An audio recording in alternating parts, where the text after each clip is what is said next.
जब हम रेगिस्तान के बारे में सोचते हैं तो क्या ख्याल आता है? दूर दूर तक फैली रेत, है ना? एकदम शांत, वीरान। लेकिन क्या हो अगर ये सब सिर्फ एक इल्यूजन हो? चलिए एक सफर पर चलते हैं सहारा के दिल में और देखते हैं कि ये जमीन असल में कितनी जिंदा है। तो कहानी की शुरुआत होती है सारा की सोच से, और सच कहूं तो हम में से ज्यादातर लोग ऐसा ही सोचते हैं। रेगिस्तान मतलब एक खाली कैनवास, और यही सोच, यही मिसकंसेप्शन हमारे सफर का स्टार्टिंग पॉइंट है। कल्पना कीजिए, एक ऐसी जगह जहां नजर दौड़ाओ तो जमीन और आसमान के बीच सिर्फ सुनहरी लहरें ही लहरें हैं। सहारा रेगिस्तान जब पहली बार सामने आता है ना, तो बिल्कुल किसी विशाल शांत रेत के समंदर जैसा लगता है। एक ऐसा नज़ारा जो इंसान को उसकी असल जगह दिखा देता है कि वो कितना छोटा है इस दुनिया के सामने। देखिए, सहारा को सिर्फ आंखों से नहीं बल्कि महसूस किया जाता है। सूरज की वो तेज गर्मी जो टीलों के ऊपर हवा में कांपती हुई दिखती है, और वो रेत जब मुट्ठी में लेते हैं तो गर्म रेशम की तरह फिसल जाती है। ये एक ऐसा एहसास है जो सीधा रूह में उतरता है। तो इतनी बड़ी जगह, इतनी झुलसा देने वाली गर्मी, इसे देखकर दिमाग में एक ही सवाल घूमता है, भाई यहां कोई जिंदा कैसे रह सकता है? पानी का नामो निशान नहीं, फिर जिंदगी सांस कैसे लेती होगी? और बस यही सवाल हमें सहारा के सबसे बड़े राज की तरफ ले जाता है। और इसका जवाब सच में हैरान कर देने वाला है। सहारा खाली है ही नहीं, बल्कि यहां तो जिंदगी धड़कती है। छोटे छोटे पौधे हैं जिनकी जड़ें पानी की तलाश में जमीन में बहुत बहुत अंदर तक चली जाती हैं।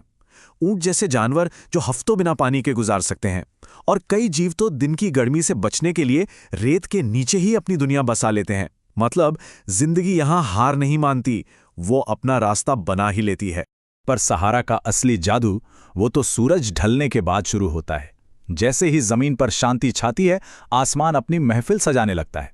चलिए देखते हैं कि कैसे दिन का वो तपता हुआ सोना रात की ठंडी चांदी में बदल जाता है। दिन और रात का सहारा मानो दो अलग अलग दुनियाएं हों। दिन में जहां आग बरसती है, वहीं रात एक ठंडी चादर ओढ़ लेती है।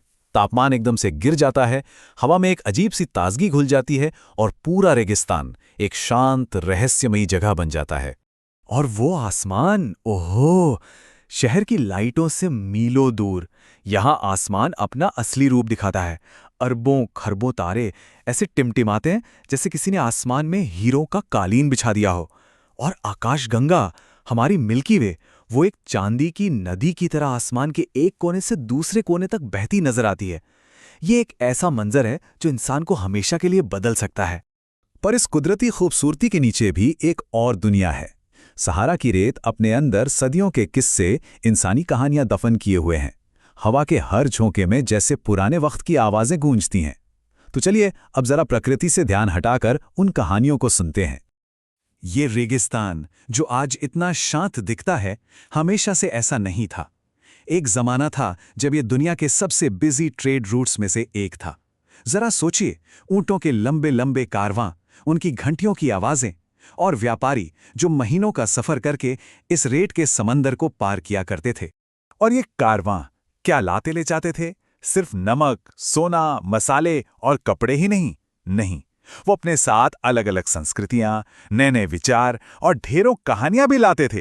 तो सहारा सिर्फ एक रास्ता नहीं था, बल्कि ये तो सभ्यताओं का एक मीटिंग पॉइंट था, एक संगम था। और फिर वो पल आता है जब कोई किसी ऊंचे से रेत के टीले की चोटी पर पहुंचता है। वहां से खड़े होकर जब नीचे देखते हैं तो सब कुछ बदल जाता है। दूर दूर तक सिर्फ हवा से बनी सुनहरी लहरें दिखती हैं, और उस पल ये एहसास होता है कि ये सिर्फ रेत नहीं, ये वक्त का समुंदर है। और यहीं इसी लम्हे में सहारा का असली मतलब समझ आता है। तो सहारा का सबसे बड़ा राज क्या है? यही कि ये जगह खाली नहीं है। ये तो चमत्कारों, बेहिसाब खूबसूरती और अनगिनत कहानियों का एक छिपा हुआ खजाना है जो बस इंतजार कर रहा है कि कोई उसे खोजे। ये खालीपन नहीं, ये तो अनंत संभावनाओं का कैनवास है। ऐसा सफर एक ऐसी छाप छोड़ जाता है जो कभी मिट नहीं सकती। सहारा अब सिर्फ एक जगह का नाम नहीं रह जाता, वो एक एहसास बन जाता है, एक ऐसी याद जो हमेशा साथ रहती है। और ये याद दिलाती है कि असली खूबसूरती अक्सर खामोशी और सूनेपन में ही छिपी होती है। तो अगली बार जब भी कोई खाली या वीरान जगह दिखे, तो एक पल के लिए रुककर जरूर सोचना कि दुनिया में और कौन कौन सी ऐसी जगह हैं जिन्हें हम बंजर समझकर अनदेखा कर देते हैं। क्या पता सबसे बड़े खजाने वहीं हमारा इंतजार कर रहे हैं, जहां हम देखने की कोशिश भी नहीं करते।